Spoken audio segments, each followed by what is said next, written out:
What is up, YouTube? It is your boy, Samoan Fan 101, and I am recording in my room. Yesterday, I had the luxury of not having to move the freaking giant-ass computer. Not so much today. It's windier than hell outside. I mean, yesterday it was hot, and not humid, but it was hot. And today, it's been rough winds for like the past at least 4 so hours. And then from what I heard, it's been breezy before that. So that's my situation. I already gave you the updates on what I was planning for my YouTube videos and everything. Well, at least in the near future, in terms of like the reviews I have to do. Oof, sorry about that. But guaranteed, I'm going to try to compress it as best I can, especially since I had so much praise for the NXT TakeOver show. This is my WrestleMania 34 review. Overall, the show was good. It wasn't bad. It wasn't great. It was just good. I'll get to why. Of course, the overall ratings, I do not include pre-show into it because I guess if they're not going to care about it, why should we? Of course, I care about the pre-show, and in fact, I got a project on having to do with the pre-show coming up after I get basically my catch-up reviews rolling. So with that being said, WrestleMania 34, compared to NXT TakeOver, I mean, we pretty much knew that TakeOver was going to be better than WrestleMania, but we at least had hope that, okay, this will motivate some of the guys in the main roster to just go out there and just kick ass. And I guess you could say that for some of the guys, but clearly it didn't reverberate to all of them, and the booking sure as hell didn't help matters. Hang on a second. Balls and not Mahoney. Got my tissue box here. I'm not, like I said yesterday, I'm not like 100, I'm not sick anymore. I'm 95% better. But every once in a while I gotta do things like blow my nose and stuff. It sucks. Don't worry, I got a trash can right there. Yeah, so WrestleMania 34. This is a show that it had so much potential to be one of the all-time great WrestleManias. And I gotta tell you guys, it wasn't. It wasn't one of the all-time greats. It didn't even have that all-time... I guess you could say it did have that all-time great match, but...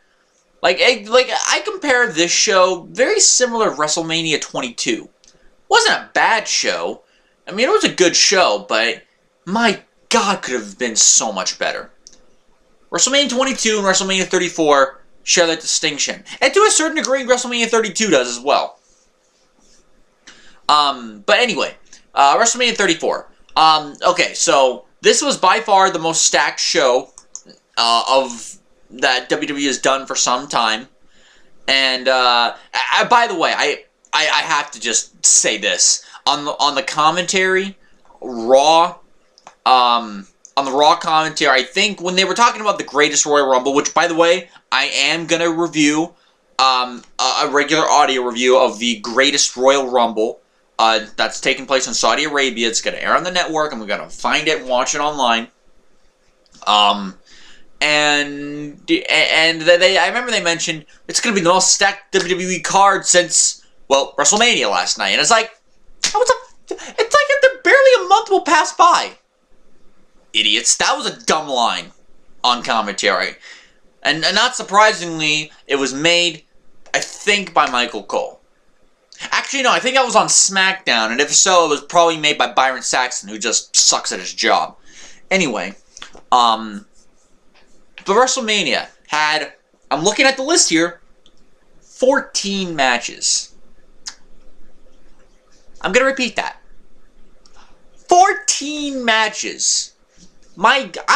This actually may have the record of most WrestleMania matches ever on the show. In the history of the show. Maybe the most the most amount. I could be wrong on that. Feel free to correct me if I'm wrong. I have a funny feeling I'm not. But yeah, WrestleMania 34. I'm gonna tell you guys right now, it did not live up to the hype. And yeah, I've been talking for like 5 minutes. You're probably wondering, okay, what the hell is it that he's droning on and on about? So let's get into the shit here, shall we? WrestleMania 34, the pre-show. I'm gonna review the pre-show, even though I'm not gonna include it in my final rating because not too many people do. And in this case, it probably wouldn't change anyway. So the WrestleMania pre-show, and by the way, by the time the first pre-show match started, they already got all the people into the building. And this was like a 5-hour show already. Include that pre-show, that's 7 hours. It's quite a long time, I must say. Quite a long time. Anyway, so we started off with the Andre the Giant Memorial Battle Royal. Here I thought it was going to be on the main card because apparently they've been exploiting the hell out of the Andre the Giant documentary, which has been released. I do want to watch it. And on my next audio review, I'll probably give my quick thoughts. Being the Saudi Arabia review and the Impact Wrestling Redemption pay-per-view in 10 days, probably just gonna say my quick piece then. Start out with the Andre the Giant Battle Royal. These guys, I gotta say, these guys didn't even get unlike the women later on, they didn't even get a walk to the ring. So it was bad in terms of how it was originally presented. You had a bunch of guys. There was no NXT call-ups to notice. There was no NXT call-ups. So everyone on here were just the other guys from Raw and SmackDown. And you're probably wondering, what about 205 Live? For those maybe one or two of you who haven't seen the show yet. Well, apparently, WWE doesn't give a fuck about 205 Live.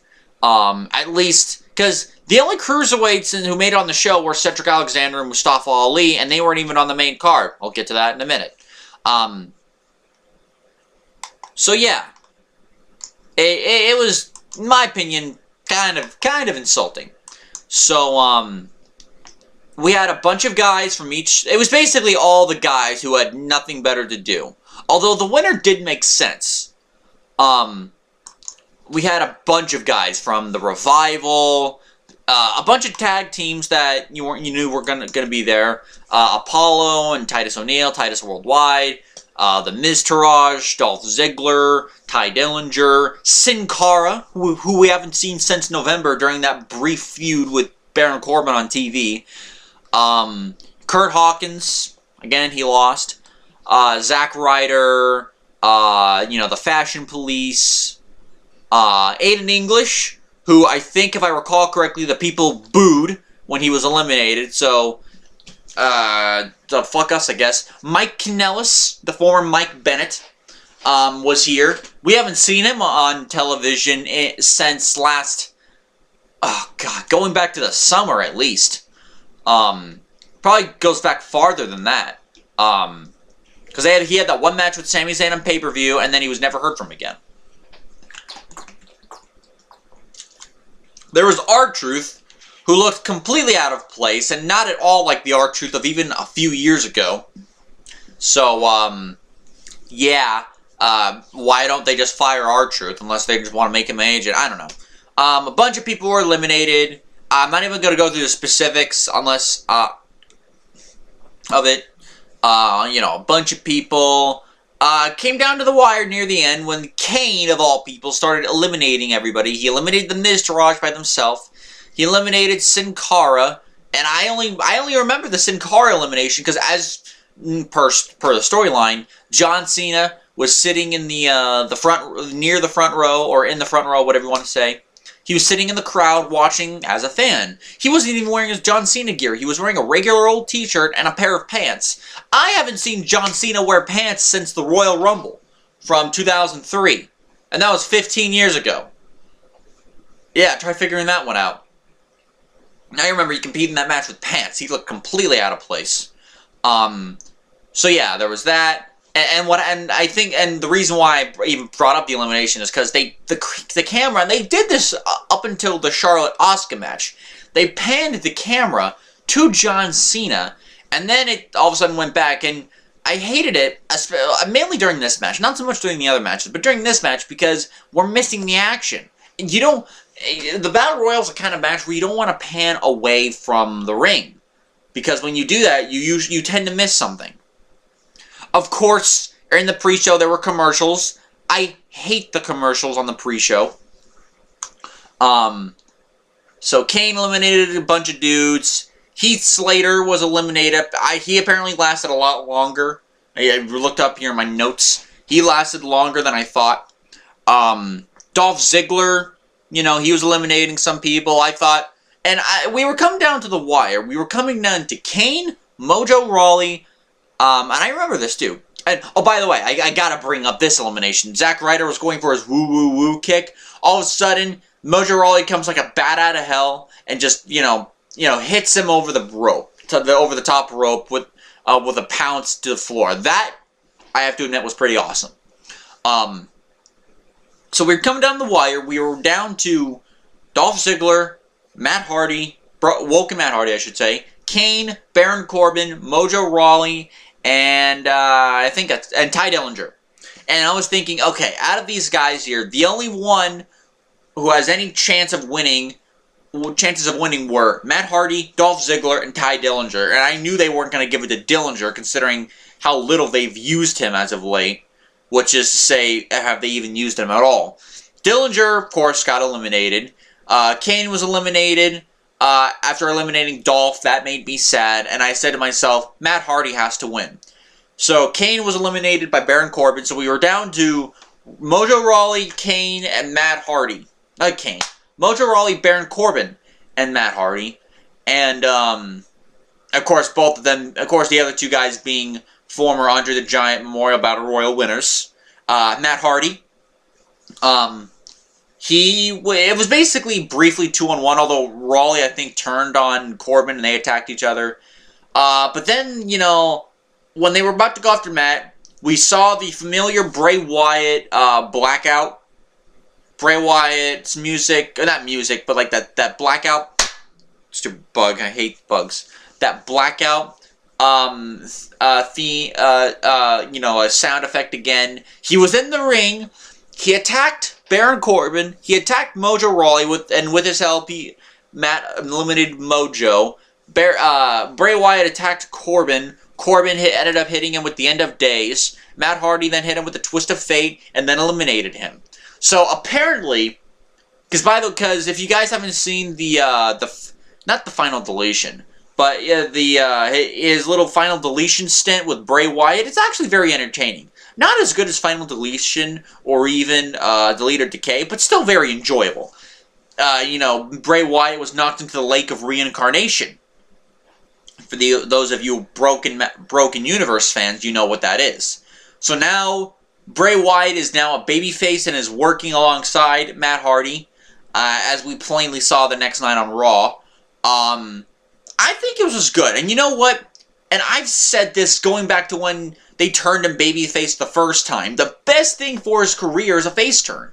Bray Wyatt as a heel in the beginning was very nice, very enjoyable. But as time went on, it got boring. And back then, they tried his hand as a babyface. But then Bray got hurt. And you're like, okay, he's going to have the big babyface come back. Nope, came back as a heel like nothing ever happened. Because people in WWE don't have a fucking clue what they're doing. At least in the main roster. NXT and now 205 Live, they know what they're doing. They know what they want. They know what they're doing. Not here, apparently. Not in Raw and SmackDown. Because you have the old Irish madman running things. But, we're trying him as a babyface now. He's still Bray Wyatt. He hasn't gone through a gimmick change. Because I know some people thought he was going to go through a gimmick change. I personally think he's been Bray Wyatt for so long. A gimmick change at this point would be pointless. Same thing with Dolph Ziggler. As dumb as a name as Dolph Ziggler is, he got over despite the name. So it's like you can't change the name at this point, even if you wanted to, just to make it a cool name. No. So Matt Hardy won. He then got out of the ring. He spoke to the statue of Andre the Giant, the Andre the Giant statue, or not statue, but the trophy, as if it were real, as if you were talking to the real Andre, which is just hilarious. Which is good. That's the kind of thing I expect from Matt Hardy at this point. Next up, we had Cedric Alexander versus Mustafa Ali for the vacant Cruiserweight Championship. As noted by commentary, this is the first time we were to have a champion. Sorry about that. We were to have a champion since January, when Enzo Amore fucked up and decided not to tell WWE that there was an investigation going on against him. He decided not to tell WWE. When they found out, they fired his ass. So, and then Triple H took over things pretty much immediately afterward because Vince McMahon had fucked up so much with the Cruiserweight division. 205 Live became, more so than not, every once in a while Raw and Smackdown does great, but more so than not, 205 Live consistently became the best show of the week with the best wrestling of the week. And Cedric Alexander and Mustafa Ali, I remember that match. They had a fantastic match on the very first episode that Triple H did, that he was a part of. And then a week later, the tournament started, and it's like, how... And it was immediately after the second week that it was reported that Triple H is now running 205 Live. And it's like, no wonder why the show is all of a sudden upped its quality. Because Triple H is running things and not Vince McMahon. Cedric Alexander, Mustafa Ali, they were the two poster boys of the new change. And here are two guys who were great names, but never got real championship opportunities. All of a sudden, these two guys are at WrestleMania vying for the title. Now they're on the pre-show, which kind of sucks that they're on the pre-show, but, the fact that they made the tournament feel important, and that final package, the 205 Live before WrestleMania, it's like, this is like, they've been building it like it was a WrestleMania main event caliber match. And the fact that it was on the pre-show, honestly, it was insulting. I know why they did it, because compared to the other championship, the Cruiserweight title doesn't mean jack shit, but they should have been in the main card. My opinion, they should have opened the card. But, yeah, match itself was actually pretty good. These two guys went out there, had a pretty good match. Actually, they had one of the better matches of the show, as it turned out, which is both good and bad. Again, this show was better than the main event and several other matches that were built up, and you would think would be show stealers. Yeah, this should have been on the main card. But there's one thing I have to say. If there's any complaint I have about this match, and there's not that much, because they told a good story, they went in there, they wrestled, they had some good stuff. Let me get into my little complaint after I get through the points. So both of them were laying stiff shots against each other. Both of them were trying to out-wrestle each other at brief points. Of course, Cedric Alexander did a dive. Crowd, noticeably, and by the way, the crowd would play a big part in the show. Crowd was kinda into it at the beginning, but they weren't really that into it. Like, they reacted to the big stuff. It wasn't until, like, the last few minutes or so that the crowd really got into the match, because they know they're seeing a good match. By the way, that Andre the Giant Battle Royal match went 16 minutes. This one went 12. If it were up to me, I'd switch those times and give Alexander and Ali 4 more minutes to go out there and just kick ass. But yeah, Alexander and Ali. They did a lot. They did some good stuff. There was a sequence of Cedric Alexander was kept on telling him to stay down. Alexander was hitting those reverse elbows to the face, which just looked great. By the way, Drake Maverick was at ringside, as well as the Cruiserweight Championship belt on the little pedestal, which was cool. And I gotta say this, Cedric Alexander didn't come out with like a cool entrance. He just came out as himself. Mustafa Ali, he came out in some like light work kind of gear. Like, he was wearing a mask, and, like, this guy, I swear to God, when I first saw him, I thought it was DJZ. I thought DJZ was coming out to replace Mustafa Ali. But then, of course, it was revealed to be Ali, and I'm just like, apparently someone's ripped off DJZ. I do not know why. Yeah, but the crowd was kind of disinterested in the beginning. They did keep on working hard. That didn't stop them from working.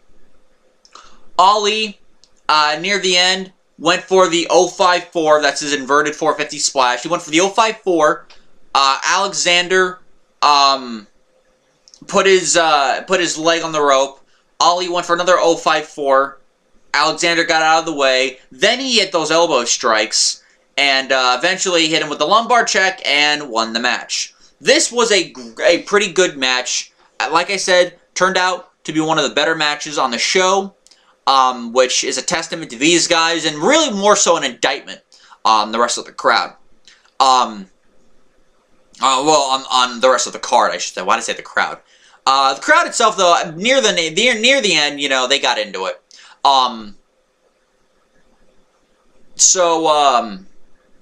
Yeah, my complaint about this match. You're probably wondering what's your complaint. Well, my complaint is one thing, and I told Lundrick about this, because me and Lundrick were tweeting back and forth about the show. We're giving our opinions, our reactions, and really on the main card, because that's when I started talking to him. I had to go back and watch most of the pre-show, because apparently I started late. I kind of lost track of time at one point, you know, it's a screw-up on my part. But yeah, this was a good match, don't get me wrong, but I'm gonna be honest. It didn't feel like the Cruiserweight matches that we've had on 205 Live recently. Hell, the week before this show, we had a fantastic main event between Buddy Murphy and Kalisto, of all people. And I'm not saying they're bad workers. They're pretty good. But we know Alexander's capable of this. The match with Kota Ibushi, you know, just check that out. Mustafa Ali is certainly capable of better than this. They had a better match on that 1 week of 205 Live when Triple H first took over. They had a better match on TV, basically, than they did on the actual WrestleMania show. And look, this is only one match. Maybe they did it this match so they could tell a story. But I'm gonna be very honest. When I watched this match, and going into the show, I had one worry about the Cruiserweight match, and it wasn't because it was on the pre-show. That wasn't it. Although there was a moment where they played an advertisement for one of the matches on the card during the match. Now, thankfully, they did a split screen so we could see what was going on in the match, but that still pissed me off. But no, that wasn't it. The one thing that worried me about the Cruiserweight match the most going into it was that even though Triple H is booking the 205 Live and is booking the Cruiserweights on the show, Vince McMahon will still be in charge of the Cruiserweights on the pay-per-view cards. And you know what? It kind of looked like it happened here. You noticed these guys weren't doing some of the crazy shit that they did during the tournament or even the match against each other on that one episode of 205 Live back in January. They worked a good match because these two guys are good no matter what. But you could tell that something was holding them back a little bit. And that was my big worry, that Vince McMahon was going to book these Cruiserweights the way he booked them when 205 Live started up until Enzo was fired. And now that happened, and now that, you know, Triple H is running things, I was hoping, okay, maybe he can book the Cruiserweight matches on pay-per-view. And, of course, this is only one match. So let's check out the other Cruiserweight matches on pay-per-view. But if I'm seeing this, if we're going to be seeing a repeating pattern of Vince McMahon booking the Cruiserweights as it might be on the pay-per-view card, then that is a mistake. Triple H is booking the Cruiserweights. Let Triple H book the Cruiserweights, not Vince McMahon. Still a good match, but you could tell something was different about this match compared to, and it was not the WrestleMania atmosphere. You look at the ring work, something was different here compared to the matches that all these guys have had in the past 2 months.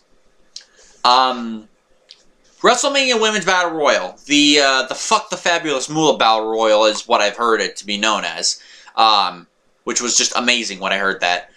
Beth Phoenix and Paige were on commentary. The women on the show, they got the, by the way, I forgot to tell you, I'm getting my rating, I'm putting all my ratings for the show in the description box down below. So if you want to see the ratings for the show, check out the description. I thought the Andre the Giant Memorial Battle Royal was a nice solid match with a few fun moments, although it did go too long, I think. And a fun ending. Cruiserweight match was very good. This match here was... it was bang on at mediocre. I mean, this wasn't that good of a match, I'm gonna be honest with you guys. These guys got, these girls, I should say, got the WrestleMania 25 entrance when all of them walked down to the ring. I think the only women who got the entrances were Sasha Banks, Bayley, and Becky Lynch. I think they were the only ones that got entrances. And look, and I didn't look, because you know what? The first match, Andre the Giant Battle Royal, 16 minutes. Alexander and Ali, a little over 12 minutes. This match here, 9 minutes and 50 seconds. Not even 10 minutes. And if you look at some of the the people in the match, the women in the match, you're probably thinking, well, it should have been a better match. But they booked it in a way where the match went by quickly. That's why I gave it the rating that I did, if you look in the description. It's because it went by very fast, didn't have a lot of time to do things, and that advertisement during the middle of the match didn't help matters. In fact, that actually really pissed me off more than the other two matches. I'll get into why in a moment. I have a list of the participants here in alphabetical order. Bayley, Becky Lynch, and later on Sasha Banks they're the only ones that got their entrances. Everyone else got the walk-in entrance like WrestleMania 25. Thankfully, no Kid Rock. Bianca Belair, Carmella, Dakota Kai from NXT, Bianca Belair from NXT as well. Dana Brooke, Kairi Sane from NXT, Kavita Devi. Oh, I'll get to Kavita Devi in a moment. Lana, Liv Morgan, Mandy Rose, Absolution and Riot Squad fame, Mickie James, Naomi, Natalya, Peyton Royce, oddly enough no Billie Kay, Ruby Riott, Sarah Logan, Sasha Banks, Sonya Deville, and Tainara Conti. This match. Okay, let's just get into it, shall we?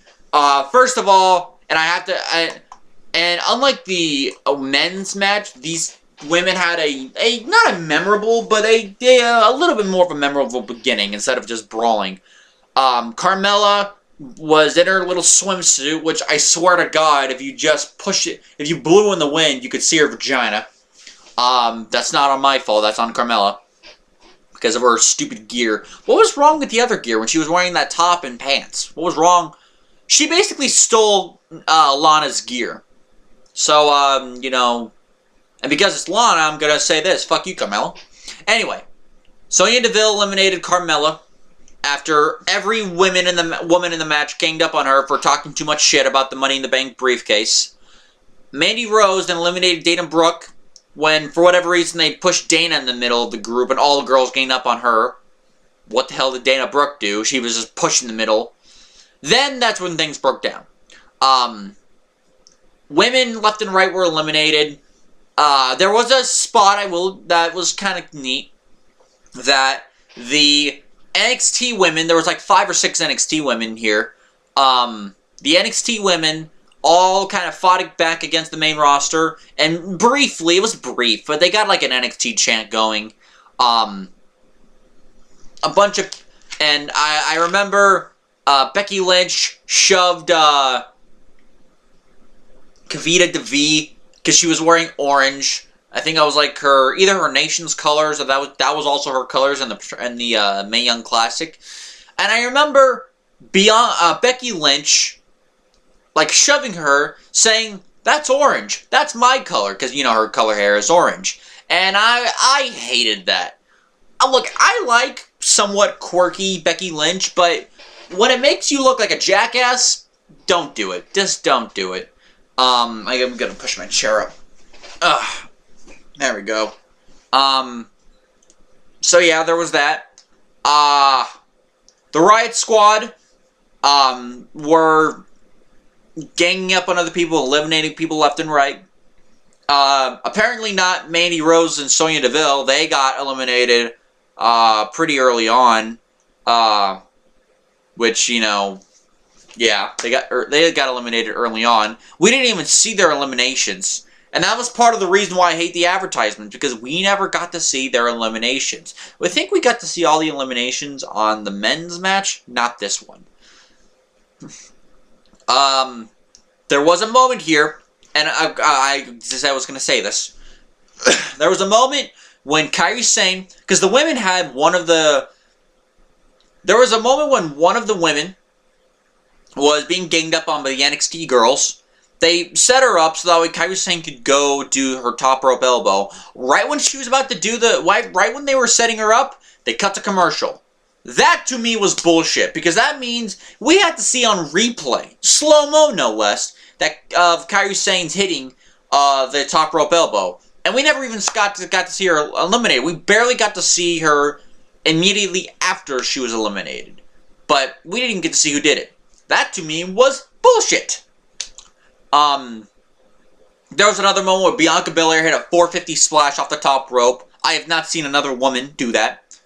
Not even the Japanese women. Maybe that's just a preference. I don't know. She, of course, whipped one of the people with her hair, which was awesome. I love that Bianca Belair just whipped him with her hair. I think it was Becky Lynch she whipped, if I recall correctly. And then Becky Lynch, of course, eliminated her, which, of course, meant nothing.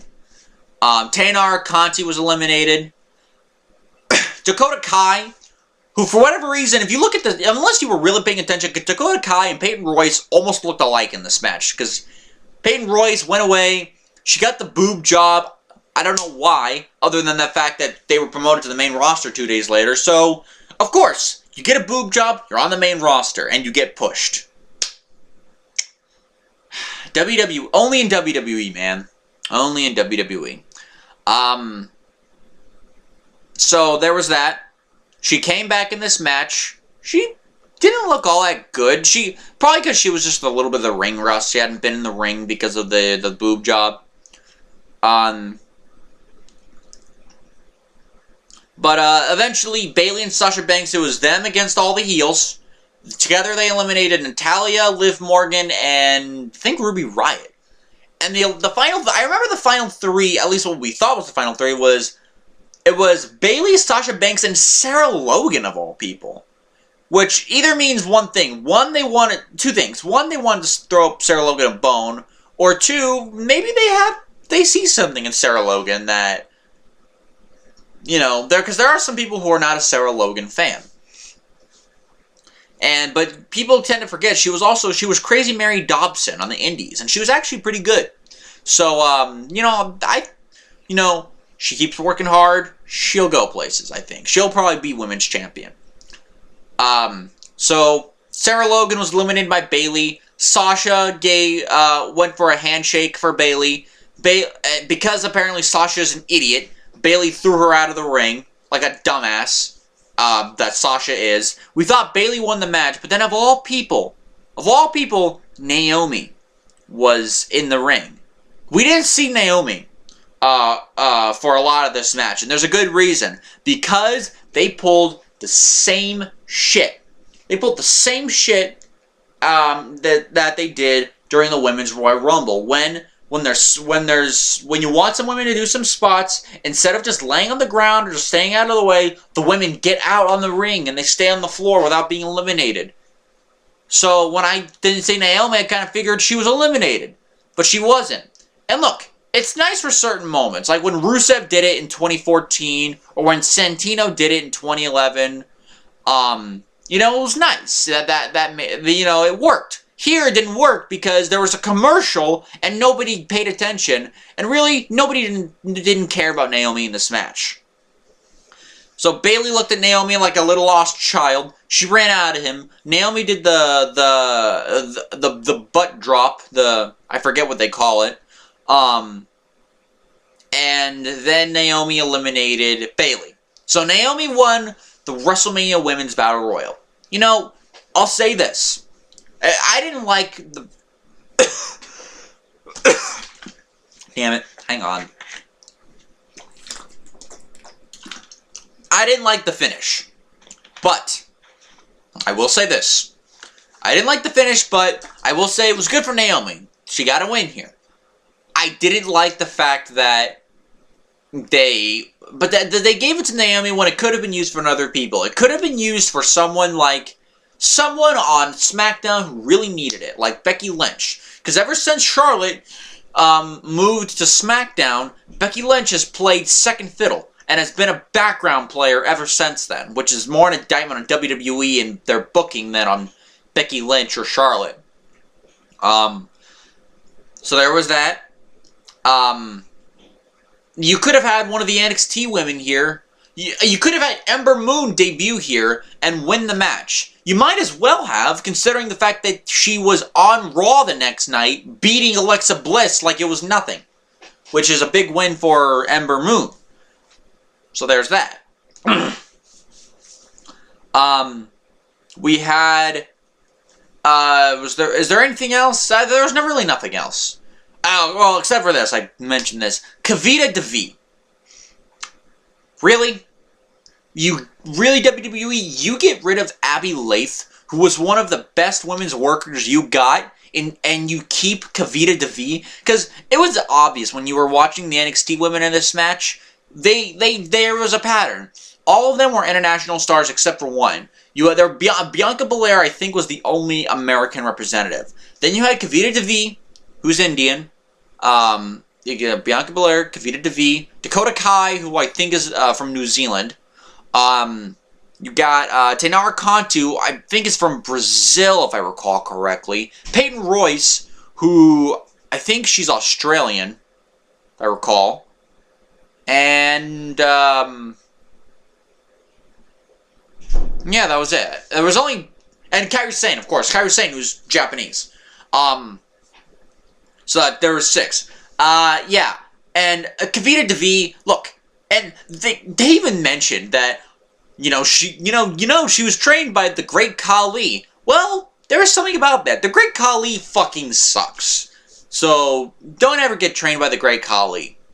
Because Kavita Devi, it really showed back in the Mae Young Classic, and I was appalled that they even signed her in the first place. Probably because they just wouldn't tap into the Indian market. But don't tap into the Indian market if that particular wrestler sucks. Stupid. Another thing I gotta say, the commentary. Up until this point.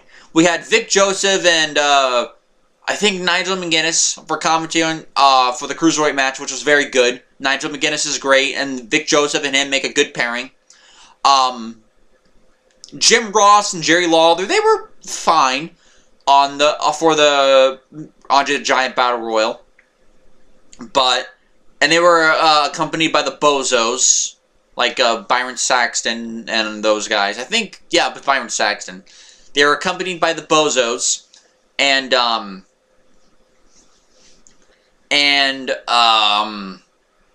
they didn't really do that much because, there wasn't really a lot of opportunity to give some good commentary. And you know what? Beth Phoenix, who has been on the Mixed Match Challenge recently, she was good there. Not so much here. And Paige. Ooh, Paige, man.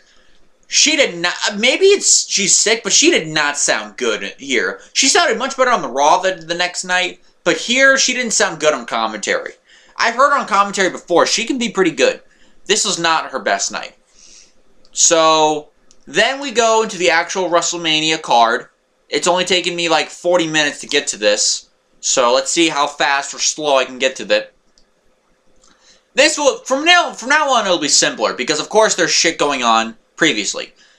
We opened up the main card with the Intercontinental Championship match. The Miz defending it against Seth Rollins and Finn Balor. This was a great match. What a way to kick off a WrestleMania. They kicked it off with a bang. They had a great match here.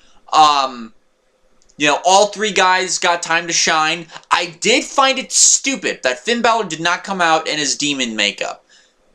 Really, you didn't come out wearing the body paint at WrestleMania? This is Finn Balor's first WrestleMania, and you didn't bother giving him the body paint? I mean, looking back, it's understandable, considering he didn't win. So Finn Balor, The Miz, Seth Rollins, they were very good. All three of them were good. There was several nice spots here. There was a moment when, I think Seth, The Miz gave Seth Rollins a skull-crushing finale. He went for the pin, but then Finn Balor hit the coup de grace from the top rope. That, I will say, was very good. And look, I'm going to say this right now, and I kind of mentioned this earlier with the Mustafa Ali Zima Ion thing, or DJZ thing, but I'm a big mark when it comes to, and yeah, call me a mark, whatever you want, blah, blah, blah, blah. I'm a big mark when it comes to people coming out in special ring gear, the WrestleMania ring gear. I like that. Seth Rollins did, Finn Balor kind of did, The Miz, not too much, but he came out wearing like a nice little robe, I think. As well as the fact he's Intercontinental Champion. So, yeah, there's a lot of good spots in this match. There was a spot, Rollins did a tease of the barricade buckle bomb to Finn Balor, which of course put Balor on the shelf, back at SummerSlam in 2016. These guys work well together. And you know what? Miz has really grown to be a very good in-ring performer, especially with the coming of the brand split. He's had good matches before that, even some great matches, but more of a consistent level of performance has The Miz become, or performer has The Miz become, since the brand split started, because, he got more chances to shine. And once upon a time, this title was called the Workhorse title because it was known for putting on great matches, except for the Ultimate Warrior. Although Rick Rude definitely helped him out. But yeah, this was very good. Balor hit another coup de grace, I think on the Miz, to try to get the win. Seth Rollins came in, hit the curb stomp on Finn Balor, really on the Miz's chest, then even on the mat. Then he gave the Miz a curb stomp. By the way, it's so good to see that move back. And Seth Rollins pinned the Miz to become the new Intercontinental Champion. This was a great match. I will say I was a little bit bummed that Finn Balor didn't win, because I think he really needed it. But, Balor's a big enough star. He's going to do fine. Seth Rollins, I think, could make a very good, maybe even a great Intercontinental Champion. This was a great match, guys. There's nothing else to say. Now, it was topped slightly by the next match. Just barely. The next match was barely better. And by the way, guys, I'm filming this review on a Thursday, and I'm probably going to upload it immediately afterward. It might take time. But there is a reason why I waited to do this, because I wanted to sleep on it, and I wanted to just, breathe and kind of look back. I wanted to go back and rewatch a lot of the matches, which I did. This match was one of them, Charlotte and Asuka. I wanted to come back and knowing what happened. I'm not as mad as the first time, but I'll get to that, and I'll get to some of the finishes later on. I'm not as mad. I can see the positives. I can see why they did it, but I think it should have been another way. Charlotte defending the Women's Championship against Asuka. Charlotte had a very nice entrance. It was like a Game of Thrones style entrance. She came out wearing all gold. She looked gold. I thought this was like the next coming of Marlena as the Goldust's companion. Was not the case. Asuka came out, and by the way, I don't know how this was like live in the crowd, but on TV and on the network, and the version I saw, for several entrances throughout the show, they had these like CG like patterns for some of these guys' entrances. Asuka was one of them. She had like a giant CG masks popping out of the Titantron, supposedly. By the way, the WrestleMania stage set, not bad, but we've had much better ones. Even here at WrestleMania 30, I thought the WrestleMania 30 set was much better than this one.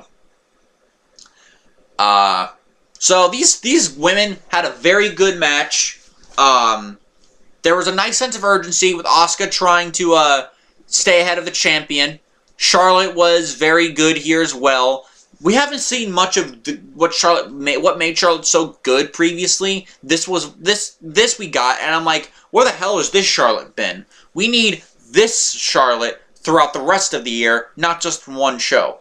And maybe it's not always her fault, but she's got to put more of an effort on in several of her other big matches.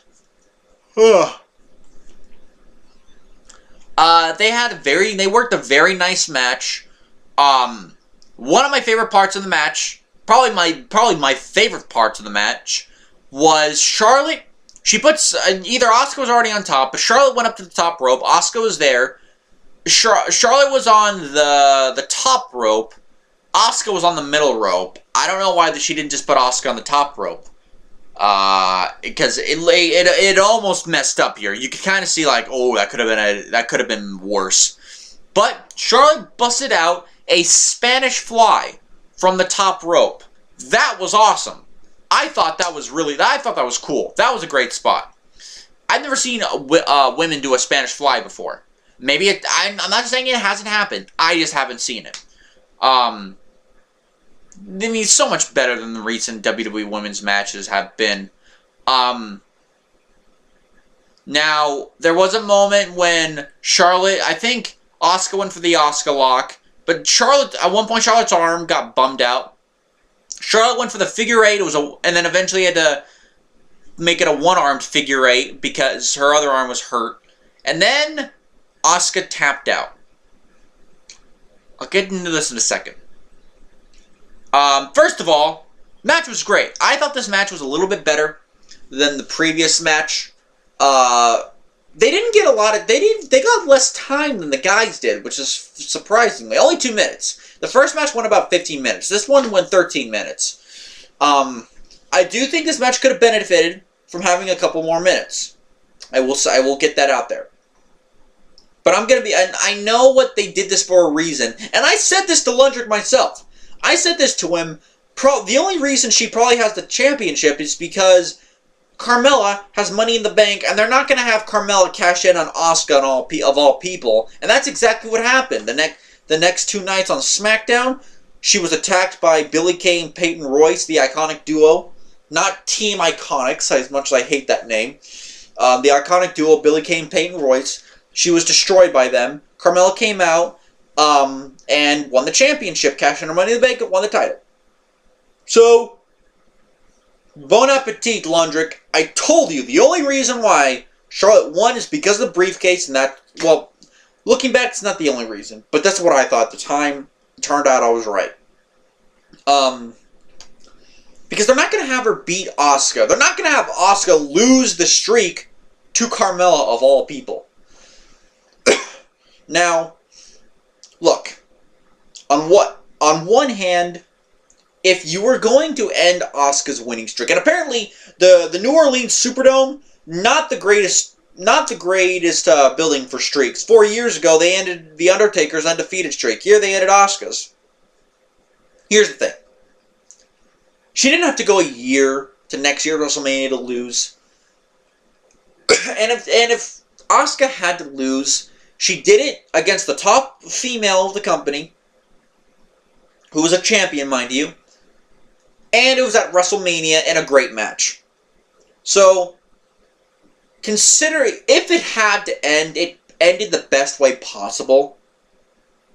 And of course, it's going to lead to Charlotte versus Ronda Rousey next year, possibly in the WrestleMania main event. But, I'm going to say this right now.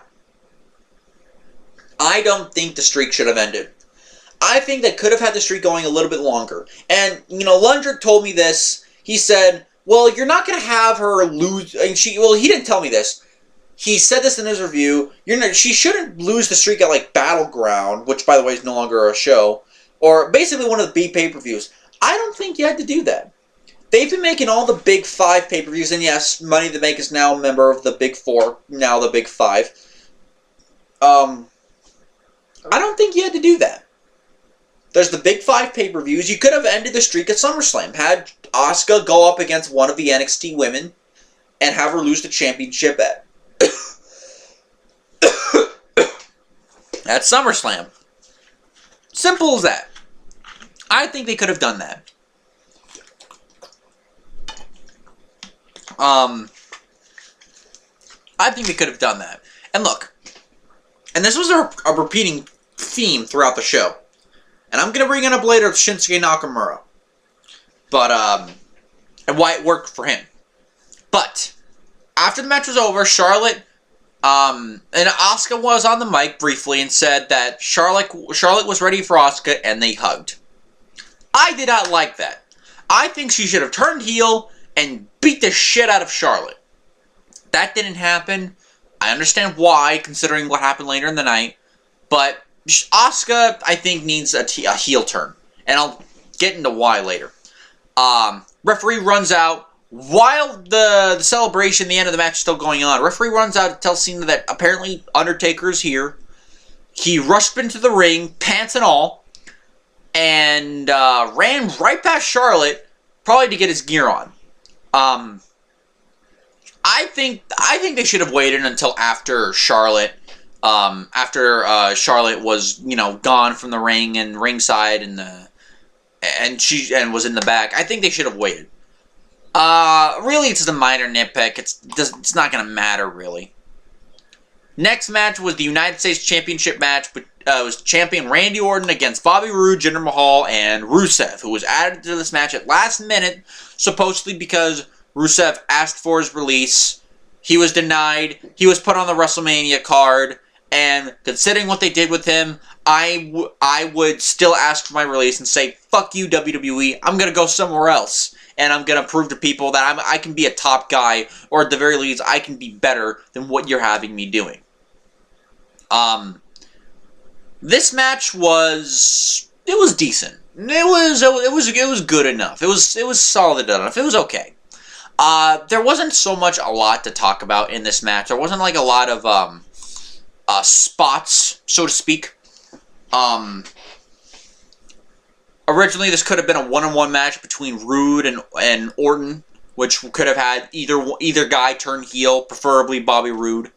Another guy who needs a heel turn badly. And I know why they're not going to do it immediately, because they need baby faces, but they also need some heels. Bobby Roode was a fantastic heel in TNA and in NXT. And by the way, I gotta say, someone who did watch TNA, I got to admit, it was really cool to see Jinder Mahal. It was not cool to see Jinder Mahal. It was really cool for me to see Bobby Roode be in a WrestleMania card. Think about it. Up and down this card, you can see guys who were in TNA. You had Bobby Roode in the U.S. title match. You probably had some people in the Battle Royal that I just can't think of right now, including WWE guys who did go to TNA. You had AJ Styles. You had Samoa Joe, who was not on the show, but he was on Raw the next night in a big program with Roman Reigns. So you know what? Kudos to TNA. And I know some of those guys weren't TNA original. I mean, they were, some of them, but you know, they were in other places first, like Ring of Honor. But you know what? They made a bigger name in TNA as well. So we got to give them that. We then got a Fashion Police Snickers commercial with Mick Foley. All I can say is thank you, Snickers, for getting rid of the fuck the Fabulous Moolah name. Damn it. I already skipped to the end of the match. I already skipped past the match, didn't I? Jinder Mahal, just say it right now, Jinder Mahal won the match. First of all, out of all the guys that I wanted to win this match, Jinder Mahal was the lowest on the list. So, of course, he won. Because, fuck us, I guess. Mahal at one point tried to make an alliance with his old tag team partner in Rusev. But then Rusev kicked his ass. Aiden English went for running. He got RKO'd by Orton. Rusev, by far the most popular man in this match. So what did they have him do? Rusev was very popular. He was on a roll. People were into him, and what happened? Jinder Mahal came in, hit the Colossus on Rusev, and got the pin. So not only did Jinder Mahal win the match, the person we wanted least to win, but he pinned the guy who was the most popular person in the match. Because basically, this was basically WWE saying to their fans, hey, fuck you. This was a great example of it. They've done that before. When they just tell that, when they basically, it's like, instead of love, WWE has disdain. Or at least some guys in WWE have disdain for their fans. Complete apathy. I thought, now, unlike all the other matches where I've kind of cooled down on in terms of the finishes, this was the one that pissed me off the most.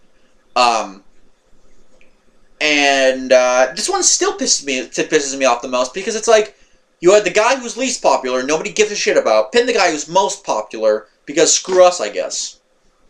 Suck my ass. Take a line out of BHG's playbook. Suck my ass. Or, suck my ass. Yeah.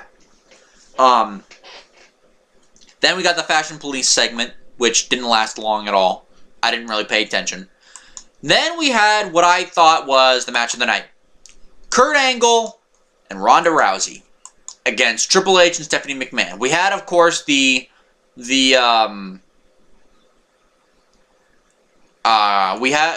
of course, the elaborate entrances from some of the people. Mainly Triple H and Stephanie, because you know, it pays to be a McMahon. From what I heard, I was surprised that they had this match on this early, but from what I heard, the reason why was because they wanted to make Sports Center, because of course Ronda Rousey. So that was understandable. And looking back, it was the best decision they made, because if they had put this near the main event, the crowd would have been too tired to care. And it really showed throughout the last 3 or 4 matches how little the crowd was really into things. Triple H and Stephanie came out riding giant. Okay. Remember so Triple H and Stephanie supposedly came out in motorcycles.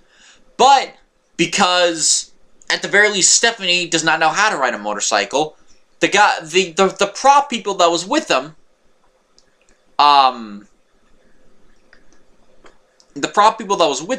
were riding actual motorcycles.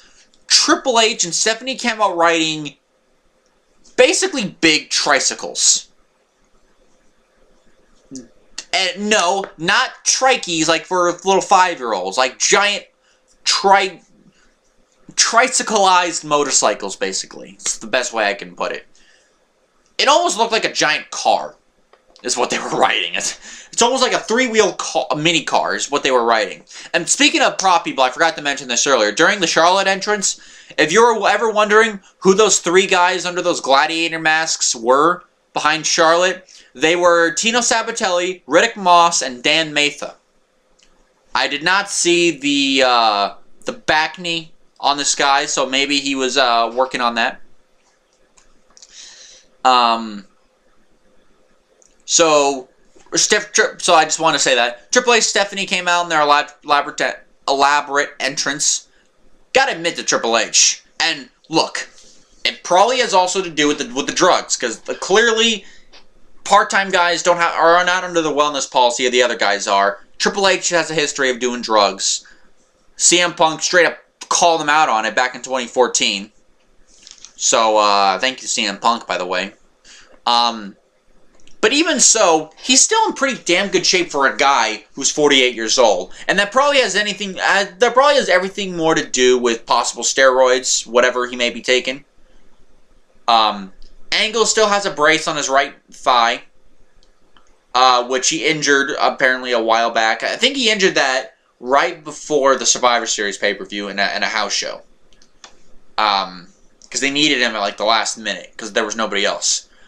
Ronda Rousey came out in Roddy Piper-inspired gear. I am not, by the way, going to call her Rowdy Ronda Rousey, because I think that's very insipid. But she came out. She had the Piper jacket. She had the Piper kilt, which was very, very, very short. It was a mini kilt, basically. Drake Younger, by the way, got to referee the match. I read that online. I don't know what this means, other than the fact that he got to referee Ronda Rousey's first match. And apparently nobody gave a shit about Drake Younger, because they basically did whatever the hell they wanted to. They pretty much did everything but use chairs. Women attacked the men. Men attacked the women. Nobody gave a shit about the referee.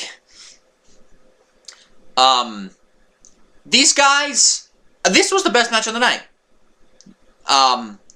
Ronda Rousey looked very good in there. Stephanie, I'll get to Stephanie in a minute. Triple H was very good. Angle didn't do that much, but Lundrick told me that, you know, Kurt Angle, he didn't look that good tonight. At least near the beginning, he didn't look that good. And I told him, well, keep this in mind. Triple H and Stephanie weren't there to work a 20-minute match like they did back in the day. You know, they weren't in there to try to do the best they could. They were in there to play the greatest hits and just to do certain moves here and there. This was all about Ronda Rousey and Stephanie McMahon. It just so happened that Angle and Triple H were a part of it. So, Angle quickly took control. It was Triple H and Angle for a little bit. But then Ronda Rousey eventually tagged in. Ronda Rousey was basically wearing an MMA-inspired top and regular short wrestling tights on her bottom. Accentuated her ass cheeks, which is never a bad thing. She looked very good. Rousey, by the way, Rousey looked very good. She looked, maybe they choreographed the spots here and there before the match, but you know what? They worked really well here. Rousey did. Stephanie worked well too, but clearly Rousey was the star of this match, as she should be. She ran wild. She had a great presence. She was giving Stephanie suplexes after suplexes, channeling her inner Brock Lesnar, I bet. Triple H eventually got involved. I think she tripped up Rousey. And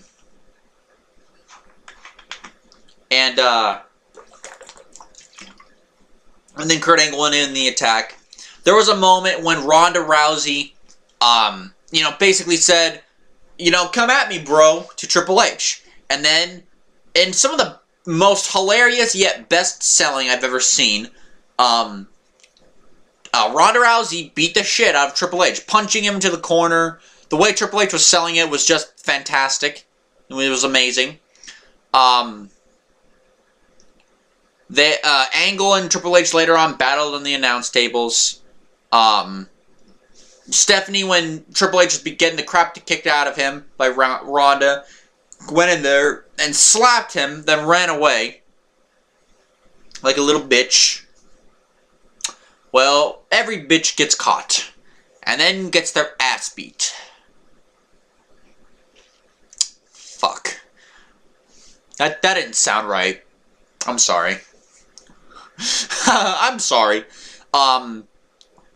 So, yeah, Angle did the Angle Slam on Triple H. Crowd loved this. Crowd, by the way, this was the hottest match of the entire night. Crowd was into this match from beginning to end.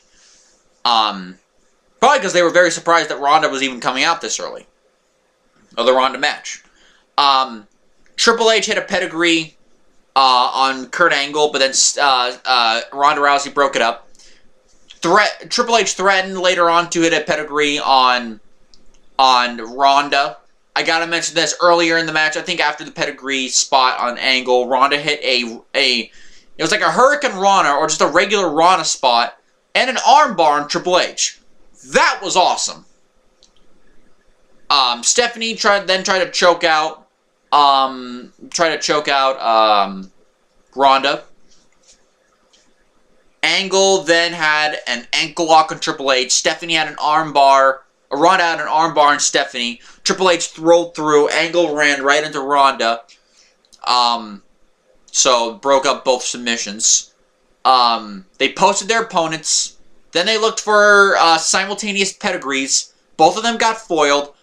Triple H was taken out of the equation, and Ronda got the armbar on Stephanie, and Stephanie tapped out. This match was 20 minutes.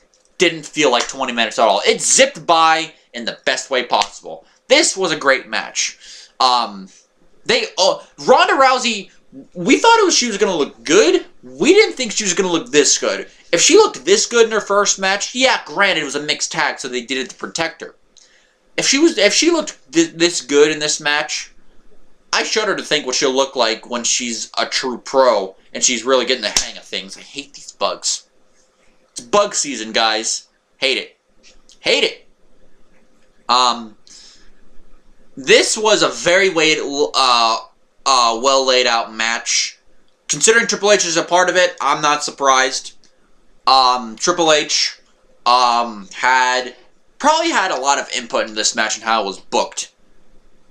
And that's never a bad thing, considering how he books NXT and how he books 205 Live. Unless, of course, Triple H is actually in the mix, in which case he usually books it for himself. Because, of course, you know, Triple H. The shovel. Golden shovel, Triple H has. I do have one complaint about this match, and really it's kind of minor, but I do have a complaint. Stephanie countering on Ronda Rousey's arm bars and making sure it wasn't locked in. Countering Ronda Rousey, of all people, who made her career in UFC not as a striker. Because that's how she got her ass kicked by Holly Holm, because she wasn't that great of a striker.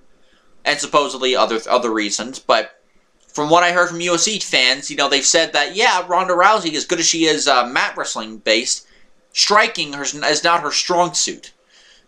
But yeah, Rousey, she's good when it comes to the mat game.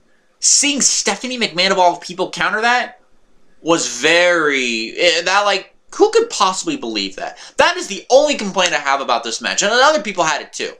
It was the only complaint I had about this match. Aside from that, this was a great match. Best match of the show. If there was any match that stood out, it was this one right here. Next match didn't stand a chance. It was the Smackdown Tag Team title match. It was the Usos in their first main card WrestleMania match, defending against the New Day and the Bludgeon Brothers. This match went a little over 5. This match didn't even go 6 minutes. It went about 5.5 minutes. In a lot of ways, it's exactly what it should have been. It was. Sorry about that. It's exactly what it should have been. Bludgeon Brothers go in there, beat the shit out of Usos and New Day. Never mind. They beat the shit out of the Usos and the New Day. Usos and New Day get advantages here and there, and they do their stuff. But for the most part, Bludgeon Brothers dominate and get the win. Some people would say this win for the Bludgeon Brothers was 4 years too late, considering that awesome feud that Harper and Rowan had with the Usos 4 years ago. Remember those matches they had back in 2014? They were some great matches. But these guys here had a nice little match.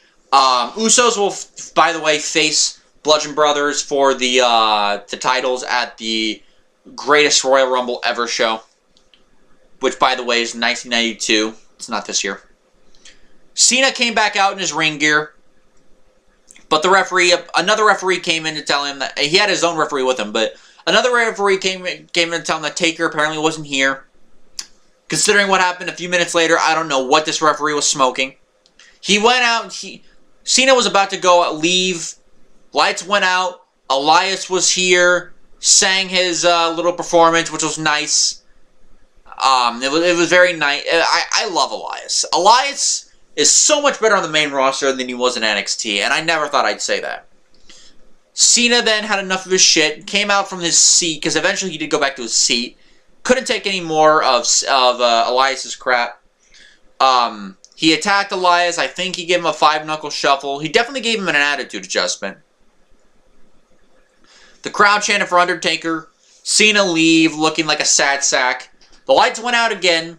Taker's hat and coat and gloves that he left in the ring last year, they appeared in the ring. Lightning hit, especially if you're watching on TV, lightning hit them, and they disappeared when the light came back on again. Then we heard the Undertaker's gong. Not the dong, which I don't even want to know what Undertaker's dong looks like. Sorry. I'm sorry. You were all thinking it too. Damn it. So yeah, Undertaker came out. I'm gonna say this. His entrance lasted longer than the match itself, and that is not a bad thing. That is a good thing. Cena was ready, supposedly, but really he was scared, looking like a little child, as he should be, because apparently Cena is a child stuck in a man's body, or a wise man stuck in a John Cena body. I don't know. Taker came in, had his old entrance. I was hoping we would see Biker Taker, but the dong because we didn't hear the dong that much. We heard it like briefly in his entrance, but then it was taken over by his in-ring music whenever he was the American Badass and Big Evil. But I should have figured. I should have known that we weren't going to see American Badass Taker as soon as Triple H and Stephanie came out to those motorcycle-like contraptions. Because you weren't going to have 2 motorcycle entrances on the show. That wasn't going to happen, especially not for Triple H. Triple H does not like getting overshadowed. Taker came in, beat the shit out of him, did the old school in the snake eyes. He even did his flying clothesline. I haven't seen Taker do his flying clothesline in years. I haven't seen him do the flying clothesline probably since he last wrestled full time. Back in like 2009, 2010. That's how long it's been since he last did the flying clothesline. It's been years. He did the flying clothesline. Cena at one point cut him off. Hit him with the back suplex. Went for the 5-knuckle shuffle. Taker sat up. Did the zombie sit-up. Cena looked like he literally slipped on a banana peel and fell on the mat. Not on the floor, but just in the ring. He fell on his ass. Straps came down. He hit a choke slam, I think. Taker hit a choke slam. Hit a tombstone. 1 tombstone. Cena's done. There were some complaints. I heard this on the Dave Meltzer review with Bryan Alvarez. There were some complaints that people didn't like the fact that the match was so short, and that the match was so short, and that it's really just the match was short, and they didn't get enough of Taker and Cena. At first, they really liked it at first, but then they were like, well, it's not that good. First of all, fuck those fans, because you cheered for it. Don't go back on your word. I'm kidding. I kid the fans. No, but seriously. If people had legitimate beef with how this match was so short, then you don't get it. You just don't get it. First of all, after Roman Reigns carried that match for the most part with The Undertaker last year. And then the story they kind of told. He helped carry the match. So, the Undertaker was not looking that good last year. Undertaker, they didn't want to risk Undertaker going out there and having a bad performance. And guess what? He didn't. He actually looked pretty good. Then again, I would look good too if I went in there for less than 3 minutes, which is exactly what happened. This match lasted less than 3 minutes. But there was that. Also, with John Cena being a complete dick and a douchebag and just an asshole to The Undertaker throughout the weeks and weeks that he called him out, Undertaker came out there, beat the shit out of John Cena, and left. As it should be. Shane McMahon and Daniel Bryan against Sami Zayn and Kevin Owens. If Owens and Zayn won the match, they would have their jobs back on SmackDown. This match started out very good, supposedly. Okay, so here's what happened. Shane McMahon was going in this with a legit injury. I think he was going in this with a legit hernia. It wasn't like a hernia like Roman Reigns had 4 years ago when he had to be stretchered out on a gurney because it was doing some messed up things to him. It wasn't that bad. But you know, here's a Cliff Bar. You know, keep my energy up throughout this review. But, you know, he came in this show with a legit injury. How serious it was, I don't know. But he did come in here with a legit injury. And I think they played that off during the match. They even said that he had, like, a hernia. And he didn't care, he was going to compete.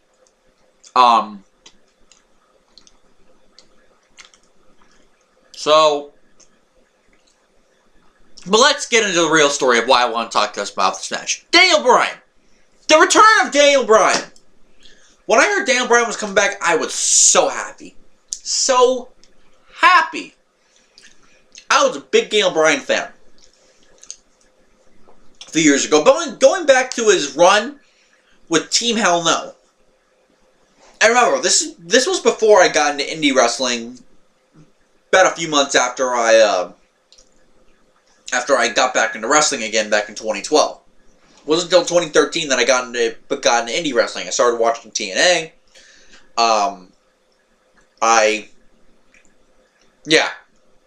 Started watching TNA. Started looking at the background of some of these guys. But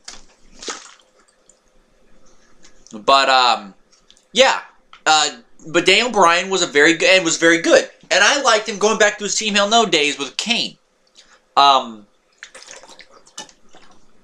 then when I looked up what kind of work he was in Ring of Honor, and what he did before the Team Hell No stuff, I was just floored with how amazing this guy was in the ring.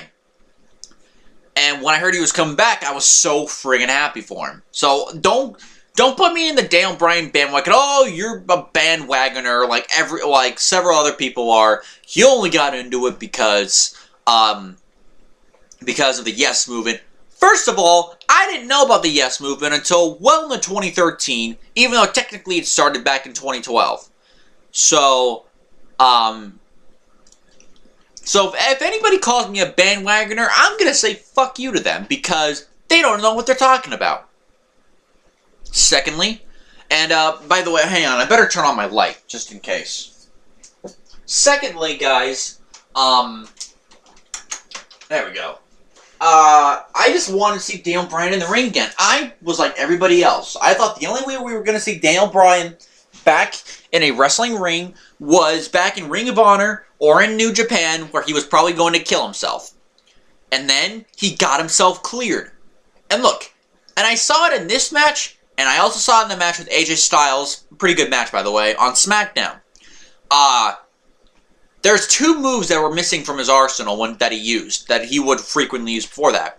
The running tope through the ropes, and the flying headbutt on the opponent laying on the ground. I am so... And he didn't use them in either of those matches, which means he's smart. He knows he doesn't have to do those moves to put on a great match.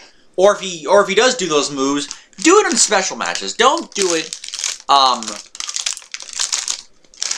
don't do it in every match, because you're going to kill yourself. And we don't want Daniel Bryan killing himself. So, Kevin Owens and Sami Zayn, they came in. I did like Daniel Bryan's entrance, by the way. The little video before that, pretty good. With all the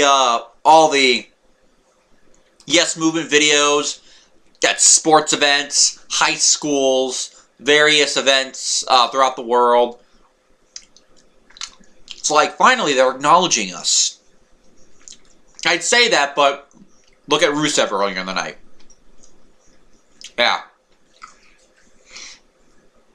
So, Kevin Owens and Sami Zayn, they came out with a sneak attack from behind.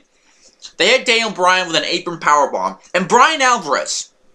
You know, I gotta give this to Bryan Alvarez. Daniel Bryan was big in the crowd at the beginning of the match, and when he came back in, and definitely near the end of the match. But, when when I know what they were going to try. They were trying to do. They were trying to replicate the spot from WrestleMania 30 because Daniel Bryan's a great underdog. So we need to take him out so that people will want him even more. Problem is, this is Daniel Bryan's first match in 3 years. We just want to see Daniel Bryan be Daniel Bryan. Don't overthink this. And apparently, from what Bryan Alvarez said to Dave Meltzer, you know, when Daniel Bryan got apron powerbombed, people, you know, the fire left them a little bit. And then when Shane McMahon was wrestling as long he was in the ring, you know, they lost the crowd basically. Now, when Daniel Bryan did come back in, and they did come back on track, Shane McMahon, clearly not a good puncher or striker. Stephanie McMahon was a better striker than Shane. And Shane has wrestled way more matches than Stephanie has. So, I did like that I did like his selling, Shane. I did like Shane selling. He constantly selling the stomach, even when he wasn't getting hurt, because he does have a legit hernia. He did get the upper hand on both Kevin Owens and Sami Zayn, but then they attacked him. They aimed for his stomach. Shane was making a comeback. Then he got cut off. He dumped Kevin Owens to the outside, put Sami Zayn in the Tree of Woe, and despite with a hernia, the 50-year-old Shane McMahon went for coast to coast.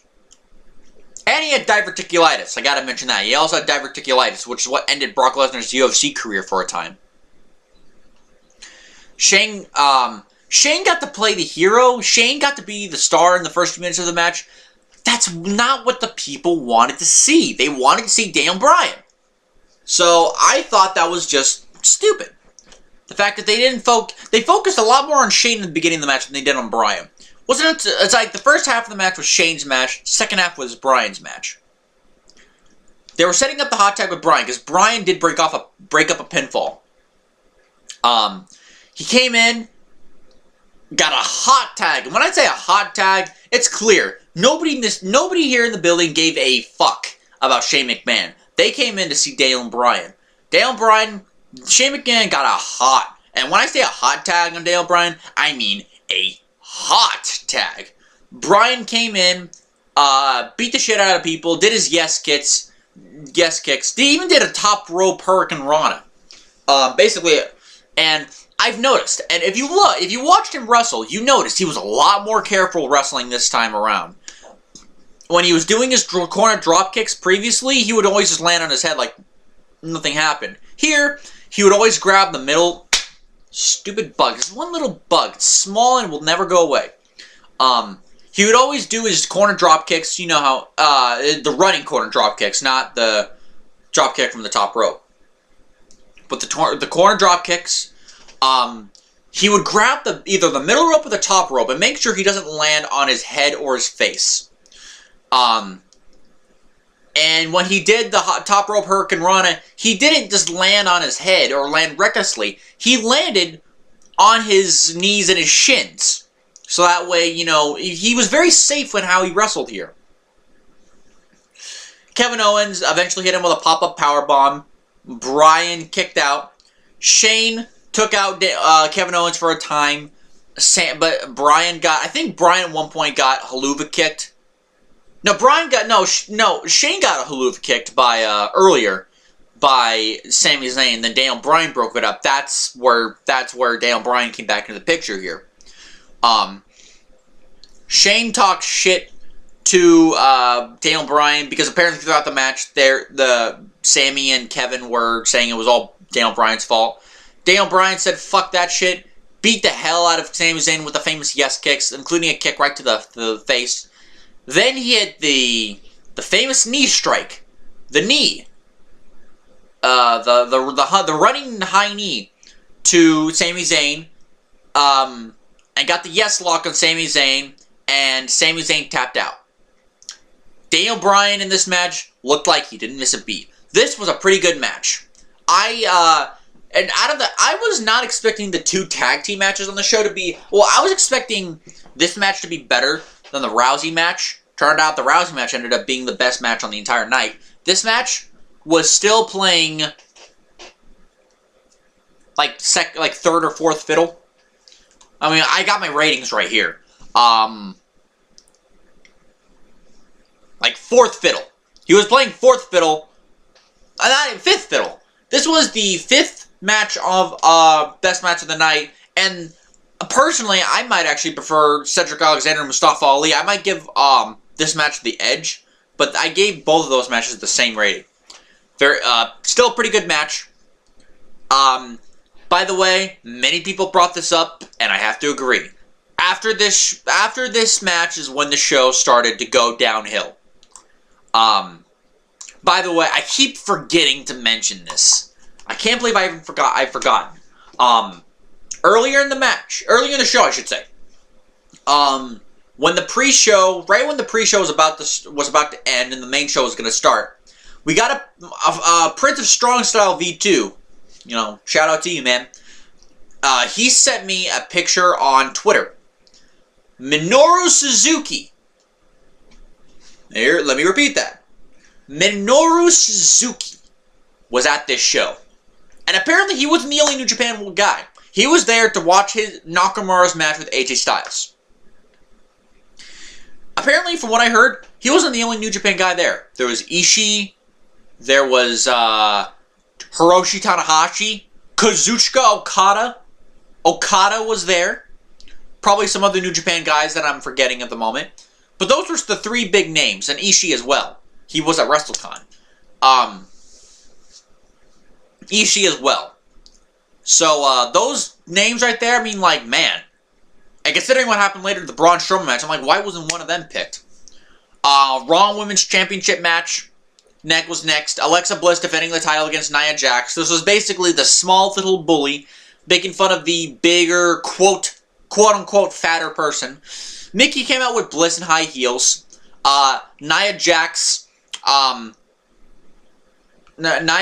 attacked Mickie James, beat the shit out of her, and then hit a Samoan drop on the floor. I'm pretty sure Mickey's dead. Maybe that was a clone the next night, I'm not sure. Alexa Bliss tried to run away. I said this earlier. I've been saying this for weeks to my friends.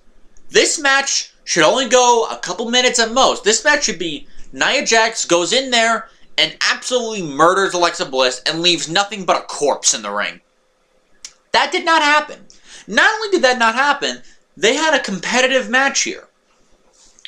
Alexa Bliss had a competitive match with Nia Jax. She worked smart. I thought this was a decent match. Trying to get that bug.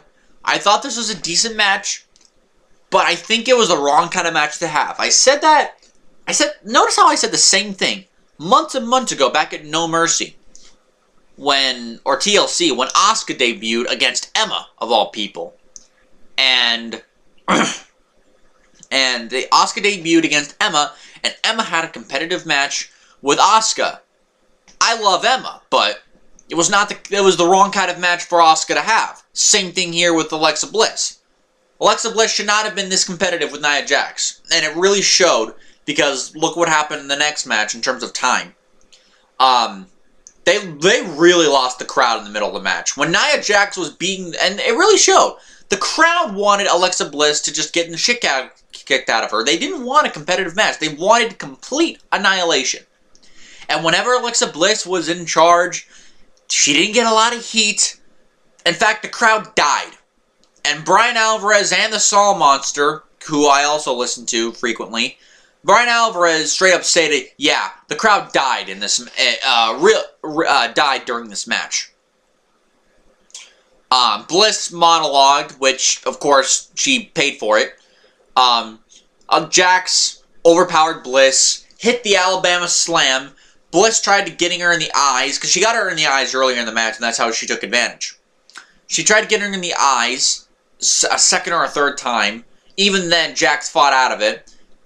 Gave her the Alabama Slam, went to the second rope, hit a second rope Samoan drop, and got the pin. They worked hard. I can tell effort was being put into this, but I said this myself. This match should have been the complete destruction of Alexa Bliss. It was destruction of Mickie James, not Alexa. So, yeah, I was not the biggest fan of this match. I did give it a fair rating, okay? So give it that. I thought this match was okay. But this was the wrong kind of match to have. And considering what happened next, the time would have been much more devoted to Styles and Nakamura than this. Speaking of which, next up, AJ Styles, Shinsuke Nakamura. This was a long anticipated rematch of their Wrestle Kingdom match they had 2 years ago. That match was absolutely spectacular. If you guys ever saw my ratings for it, I think I may have reviewed that show. If not, then I gave that match with Nakamura and Styles at Wrestle Kingdom 10 a 10 out of 10. 10 out of 10. I gave that match a 5-star rating. That's how great the match was. That was the best AJ Styles singles match I have ever seen. And this is comparing it to the matches he had with Cena, the matches he had with Samoa Joe, and matches we had with Okada and Tanahashi. So keep that in mind. But this match here, I came in with a lot of hope. This match was very good. That's my rating for it. You can do all my wording for it. The rating you can check out down below in the description box. This match was very good. Went 20 minutes, so you can't say it didn't have any time, but, you know, these guys, if when you were watching this match, and Dave Meltzer pointed this out, and I gotta agree, this match was building and building and building, and I thought so too. Hell, right before the finish happened, I, told Lundrick on Twitter, the rate this is going to go another 10, 15 minutes, and it's gonna be awesome. Not too much. And I said it to Lundrick, and I'll get into it after the match. After I get through the match, this match was very good. Nakamura looked to play mind games. Styles was having none of that shit and attacked him. These two guys had a very nice back and forth match. Nice kicks and stuff. A lot of reversals, a lot of counters, just stuff. Showing how well these guys actually know each other in the ring. Nakamura hit a landslide, which used to be his old finisher years ago. It's a finisher, it's a move he doesn't use too much, and he only uses it for the big matches. He used it against AJ Styles, and it helped him get the win at Wrestle Kingdom 10.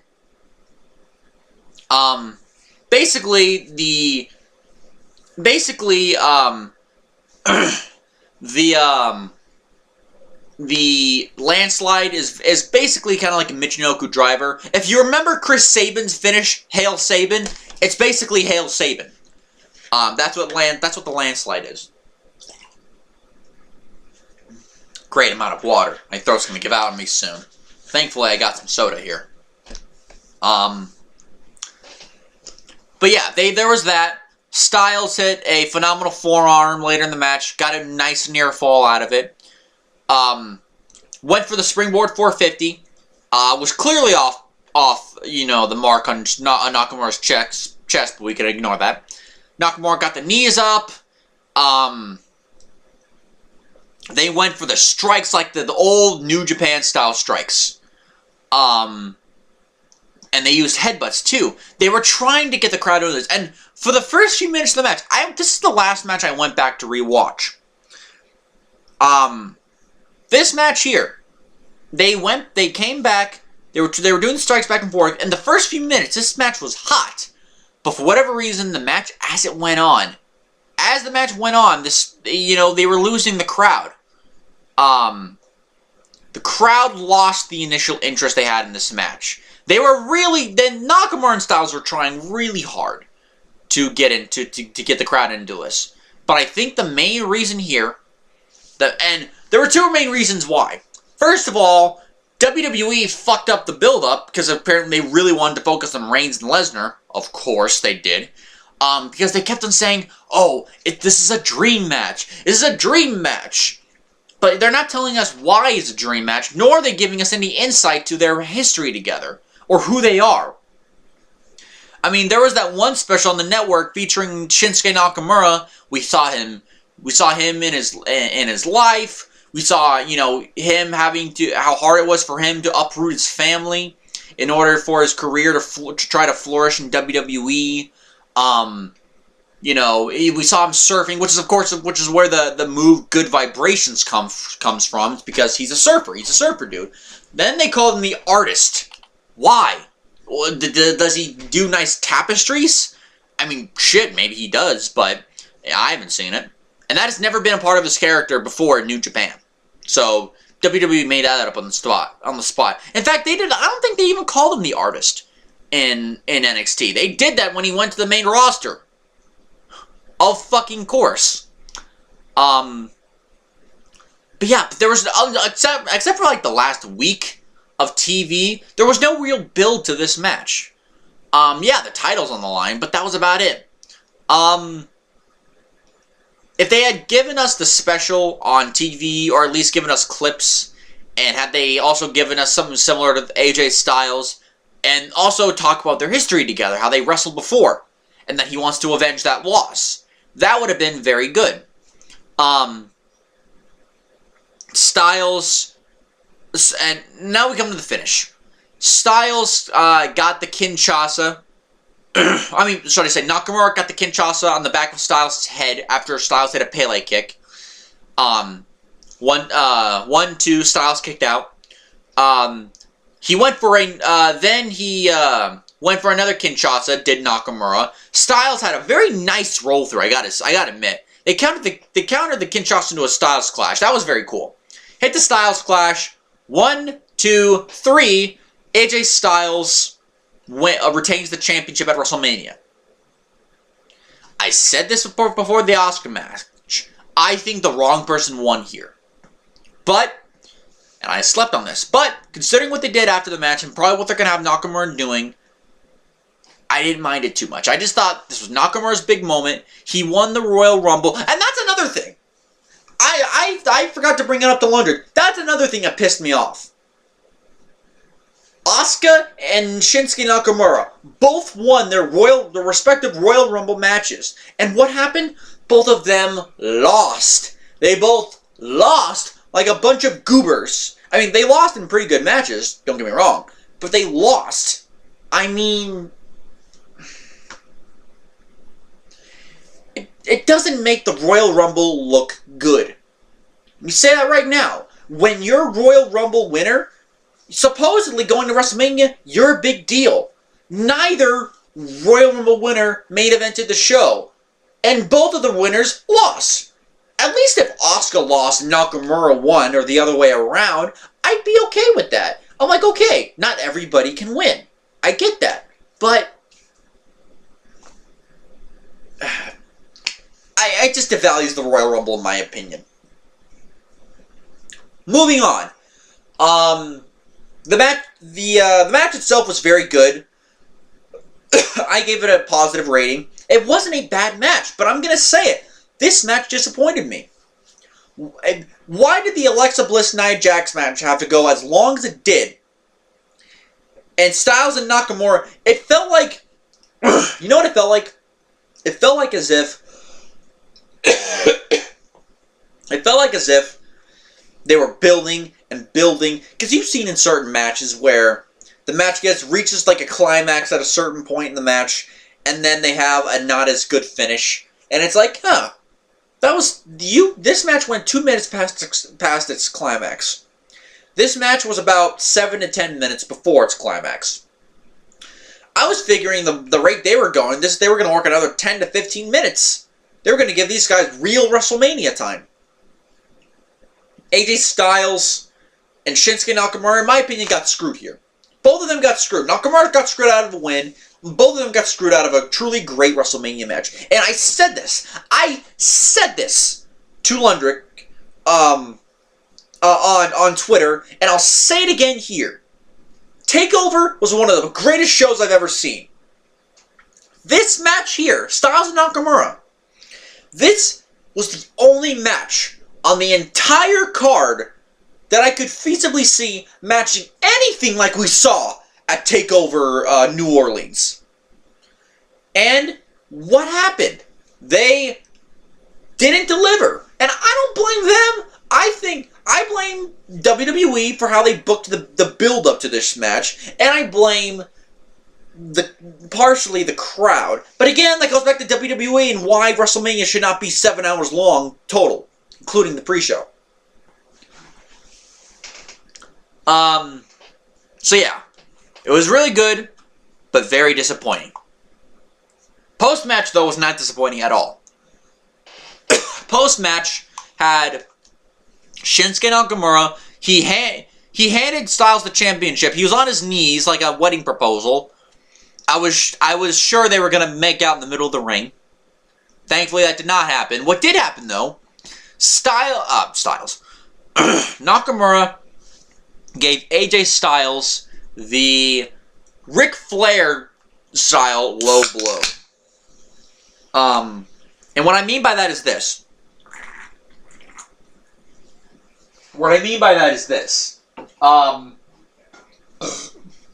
Sorry. If you've noticed, whenever people do low blows now in WWE, this is a WWE thing. And NXT too. They usually, when they do low blows, they give kicks to the balls or something like that. They have kicks to the balls or sometimes weapons to the nuts. Damn it, I missed again. But Nakamura gave AJ Styles a very straight up China-esque low blow. Ric Flair, China-esque, however you want to call it. They don't do those low blows anymore. I do not know why. I really don't know why they don't do it. They should do it a little bit more often. But Nakamura did it here. It felt special. Nakamura, after low blowing him, basically this was his heel turn. Turned heel by low blowing him. He then kicked the shit out of Nakamura to the floor, and then gave him a Kinshasa. Remember knee to face, how they were building that up? They gave him a Kinshasa to AJ Styles on the floor, and then walked away. And he did the same thing to AJ and Daniel Bryan, and got booed. He got booed both here and on SmackDown. And guess what? For a guy as popular as Nakamura, and with an entrance, very hard to get a man like Nakamura booed. But they did it, and they did it by attacking the people that the two wrestlers that people love most. If you're gonna turn heel, attack the most popular one. That'll get you hated. And they did here. And I'm hoping, with the impetus of this heel turn, I am hoping that these two will have another match down the line at another pay-per-view, and they will knock it out of the fucking park. They will knock it out of the park, and they will show us what... And now that there's a definite face-heel dynamic, they will knock it out of the park and show us exactly what makes these two guys so great. That's all I have to say on that match. Oh, no. There was something else I want to talk about. I just remembered this. I mentioned earlier that there was I said Asuka should have turned heel against Charlotte. I still stand by that. I understand why they didn't do it here, but she should do it. But she should turn heel at some point because she really needs something. Her as a babyface on NXT was good. Her as a heel on NXT for the heel moments she had, she was fantastic. And I noticed this myself. The people who need to turn heel the most that were on the show, Finn Balor, Asuka, Nakamura. These guys are all New Japan guys, or at least Balor and Nakamura were. But they were all Japanese stars. And like all of them need to turn heel. And I don't want to do all of them because they're the Japanese level talent.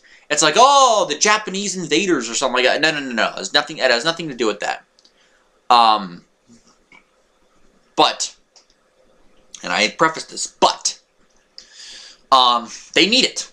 Balor needs to turn heel, align himself with Gallows and Anderson, and officially form Balor Club.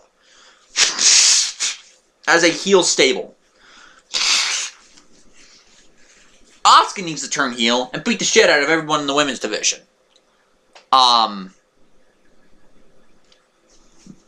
And Nakamura needed to turn heel because, you know, they need to do something with him. They need to do something with Nakamura and him as a babyface. Aside from the obvious Royal Rumble win, they needed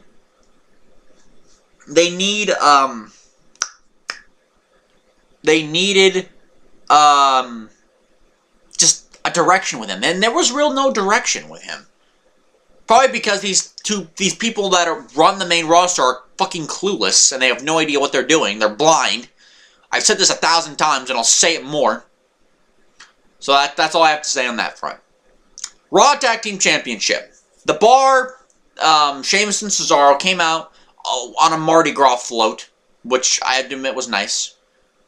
Braun Strowman, they came out, destroyed the float by running it off the stage. I love this man. Braun said, my partner will be you. And he basically pointed at the crowd and said, one of you will be my tag team partner. And I was like, please, for the love of God, pick Suzuki. I know why, because Suzuki wasn't there, because he left after the Nakamura match. And he was sitting in the second balconies anyway, so he wouldn't be able to make it. But from what I heard, Tanahashi, Okada, Ishii, they were on the floor. So, I wish Strowman could have gone through the crowd, pulled out Kazuchika Okada, or maybe even Tomohiro Ishii, because Ishii's a badass. Picked out Tomohiro Ishii, taken Ishii with him to the ring, and have Ishii give them chops to Sheamus and Cesaro's throats and just beat the shit out of them. He could have picked Bryan Alvarez, which would have been awesome. He could have picked the Saw Monster. That would have been cool. He did not. He picked a fucking kid. He picked a kid who first I thought was a girl. Turned out to be a boy with long hair. His name was Nicholas. Braun Strowman said that, you know, stay on the apron. I'll take care of these guys. He ran wild early. The Bar cut him off. Started double teaming him. Nicholas was apparently scared as all living shit. Because he wasn't even clapping. He was scared. Poor tag team partner. He's not even grabbing the tag rope. Then again, I don't expect him to because he's freaking maybe 10 years old at most. He is 10 years old, actually, from what Ron said the next night. He's in 4th grade. When I was in 4th grade, I was 10. So, Braun needed to tag him in. He tagged in young little Nicholas here. Nicholas looked like he was about to shit his pants. He then tagged Braun back in, hit a power slam on, I think, Sheamus, and then won the match. Look, I'm glad that Braun Strowman won a title. And of course, the only reason why this happened is because it was to prove Braun Strowman doesn't need a partner to win the championship. This was basically Braun Strowman wrestling by himself. But he didn't need a partner. I thought it was going to be, you know, someone like a Samoa Joe. I still was holding out hope for someone like Joe, or Elias, or someone from NXT I'm not thinking of, or Big Cass. Big Show, maybe. Big Show re-signed recently with WWE again.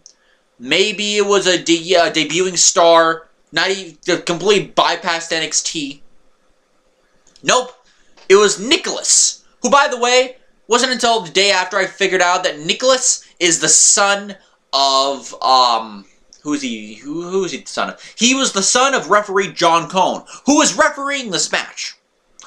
So look, I have two ways to think about this. On one hand, watching how the crowd was reacting, Nicholas was more over than half of the entire roster. The main roster, I should say. Nicholas, you know, he's just a kid, so I'm not going to harp on him too much.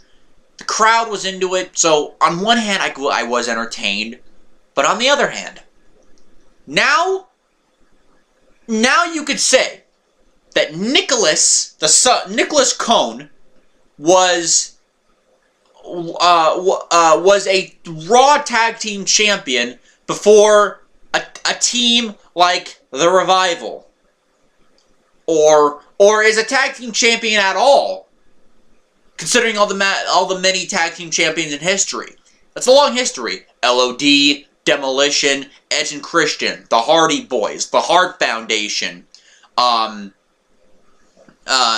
Dudley Boys, underrated team, but Bryan Kendrick and Paul London, longest reigning SmackDown champs for years. The New Day, the Usos, a bunch of teams, thrown together teams like Team Hell No, Batista and John Cena, Batista and Shawn Michaels, DX, Jericho, those guys. There were a lot, and there's more. Stone Cold Steve Austin, Triple H, Benoit and Jericho, Benoit and Angle, Los Guerreros, Edge and Rey Mysterio, World's Greatest Tag Team. I can go on and on. Nicholas is now among those people. Unless he becomes a wrestler when he's older, that is a fucking joke. I'm sorry. This is nearly, if not as stupid as when WCW put the WCW Championship on David Arquette or on Vince Russo. Because that was just as dumb back then in 2000, and it's just as dumb now. I'm sorry. I was slightly entertained as I was watching it, but that fucking sucks. They didn't bury the title, so to speak, but what they did was they basically spit on the legacy of any tag team championship that WWE has ever had. And especially with the blow-off on Raw the next night, it's like, this was a gigantic waste of our fucking time. Dumb. Speaking of dumb, that leads me into the main event. Universal Championship, Brock Lesnar defending the title against Roman Reigns. Hoo boy. This match. Crowd did not give us... The crowd was trying very hard to find any fucks to give. Crowd didn't give no fucks. No shits were ever given on this match. Nobody cared. Nobody gave a damn about the match. Because of how they booked it. How they booked the match upcoming. How they booked the build-up. They were booking Brock Lesnar as this guy. They worked the fans. Give WWE that. They worked the fans. They were building up Brock Lesnar as the guy who is gonna... if he wins, he's going to UFC. He's going to UFC. He doesn't give a shit about the fans, which is true. Brock Lesnar probably doesn't give a shit about the fans. He doesn't care about wrestling, which I probably won't go that far. But he doesn't love wrestling like the rest of us do. Damn it, I missed again. Which is true. So it got people to boo Lesnar to a certain extent. But there's still a problem. Roman Reigns. People still do not like Roman Reigns. So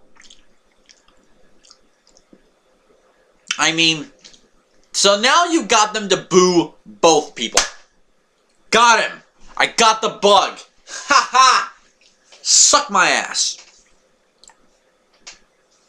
Suck my dick. Anyway.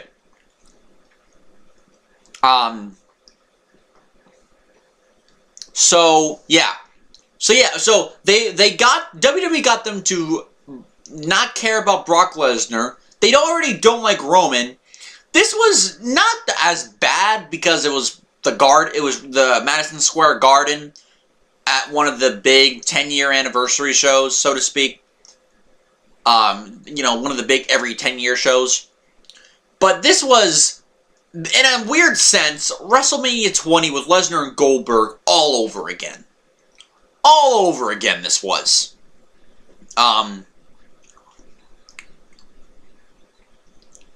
Nobody cared. When they brawled, nobody cared. When Lesnar hit the German suplexes, nobody was counting. Reigns hits the Superman punches, nobody cared. When people were not paying attention, they chanted, "This is awful." They chanted, "Boring." At one point, there were cheers and boos. Random cheers and random boos because Beach Ball Mania came back, and of course, people brought out the beach balls. So, if you ever heard random booing and cheering, and if you see people looking off into the distance, like away from the ring, that's because there was beach balls. They didn't care. Nobody cared. Reigns was beating the shit out of Roman. Oh, that'd be funny. Lesnar was beating the shit out of Roman. German suplexes. Gave him a belly-to-belly suplex on the floor, which looked like it almost killed Reigns. Went to give him another one on the table, but there must have been a botch, and Reigns really ran headfirst into the table. I don't know what happened there, if it was Lesnar, if it was Reigns. It was probably Reigns he accidentally screwed up, but then he meant, of course, it could have been Lesnar. Maybe it was just both. Maybe a miscommunication. Reigns, as predicted, as we all knew, since they started doing it, Reigns kicked out of an F5. Now, of course, they were building up throughout the year. He kicked out of the first F5. Kicked out of the second F5. Then a third. Then a fourth was hit through the table outside. Then a fifth in the ring. And Roman still kicked out. Nobody cared. Nobody cared at all about this match. Nobody cared. And it's not hard to see why. The people don't like Roman. WWE got them to hate Lesnar. So, there was that. It was the most predictable match, as this is the match that people have been predicting ever since Roman beat Undertaker at last year's WrestleMania 33. And on top of that, the people that Lesnar barreled through. The people that Lesnar barreled through at the last year with all the F5s. He killed Kane earlier at the Royal Rumble with one F5. He beat him with one F5 there. He beat Braun Strowman, Samoa Joe, even Roman Reigns at SummerSlam, AJ Styles. All of them ate one F5. That was it to take him out. All of a sudden, he hits one F5 here, Reigns kicks out, crowd doesn't care. I predicted this. I predicted this going back months and months and months, that when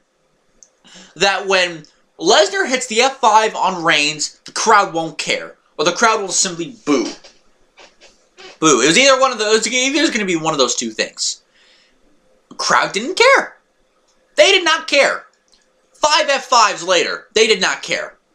Then Lesnar took off the gloves. Lesnar took off the gloves. He did the shoot punches and elbows to the head. Reigns came up a bloody mess. His face was all bloody. Reigns hit 2 spears for a near fall. Lesnar kicked out. No one gave a single fuck about this. Lesnar then hit another F5 out of nowhere and then wins. So yes, they sacrificed guys like Joe and Braun and AJ and all those guys that could have faced Lesnar and beaten him. And instead, so where Roman Reigns could survive 5 F5s and lose on the 6th. There was a subdued reaction from the crowd after Lesnar won, because nobody was expecting Lesnar to win. Nobody was expecting Lesnar to win. I said to my friends, hey, Lesnar's probably going to win, because Lesnar's probably leaving. I think the worst thing about this was that Reigns didn't win, because all you did was make the sacrifices of Joe and Strowman, and to a certain extent AJ Styles, but mainly Samoa Joe and Braun Strowman. Those two guys who could have benefited from a big win over Brock Lesnar, you sacrificed him for Roman Reigns, only for Roman to lose at WrestleMania. These are a bunch of what fucking mental people who broke out of the mental asylum and started running WWE backstage. And I think we know why. We know why. We know who's booking it, which makes it even more of an indictment. So we're now locked into another Lesnar-Reigns match, a steel cage match, the greatest Royal Rumble ever. Apparently, Roman is still out there talking shit, even though he just got his ass kicked at WrestleMania. This guy needs to fucking turn heel. This is not working. WWE has tried 4 years now to get the people to like him. Guess what? It hasn't happened then. It's not going to happen. There was at one point when people cheered Cena. Well, then WWE screwed up, and by 2006, 2007, people were booing Cena. And by 2009, whatever edge Cena may have had before that, even as a babyface, as the smiling babyface, was killed when PG started, and then 2009 happened, and it went downhill. Damn it. Just damn it. The crowd ignored the match, took a massive shit on it, and you can never call it a great match. And here's the thing. I actually liked some of the work in this match. I liked the blood. I liked Lesnar taking off the gloves. I gave this match a 2.5-star rating. Because I thought, okay, crowd doesn't give a shit. The in-ring work is fine, but the crowd didn't care, and that hurt the match. So I can only give it a mediocre rating. So, that's my thoughts on WrestleMania. It was a good show, but man, it died a death at the main event. This is not a WrestleMania caliber main event. When your main event ends like this, whoo boy. And guess what? This is the third time Roman Reigns has main evented a WrestleMania main event where the general consensus was that the match sucked. I don't think so for last year's Mania main event with Undertaker and Reigns. And I think Reigns had a lot to do with why that match was pretty good, in my opinion. But if I were of the opinion that that match last year sucked, that makes 3 WrestleManias in a row that Reigns was in the main event, and the crowd, not only did they not care, but they completely underdelivered. Or the booking wasn't right or whatever. I'm sorry, guys. It was still a good show. I'm not going to let a shitty main event and some of the bad booking overlook what was overall still a pretty good show, with some decisions that, looking back, does make a little bit of sense. Do I totally change my opinion on it? No. No, I don't. But let's see where it goes from here. So with that said, guys, this is my WrestleMania 34 review. You're probably going to see another audio review when I review the TNA, no longer TNA, well, the Impact Wrestling pay-per-view Redemption. That clown, Alberto El Patron, is not in Impact Wrestling anymore. Hopefully he doesn't get signed to WWE if they know it's good for them. I don't care how big of a fan Vince is of Del Rio. He should not come back. The main event, by the way, of that show is going to be Austin Aries, Pentagon Jr., and Phoenix. And they had a pretty good match at the Impact Wrestling vs. Lucha Underground show at WrestleCon. And they only had a little bit to prepare because Del Rio wasn't there, and the match barely went a little less than 10 minutes. Now that they have time, still have 2 weeks to prepare for the match. I think they're gonna have a great match. So, with that said, guys, this is your boy, Samoan Van 101. Broken voice and all, signing out.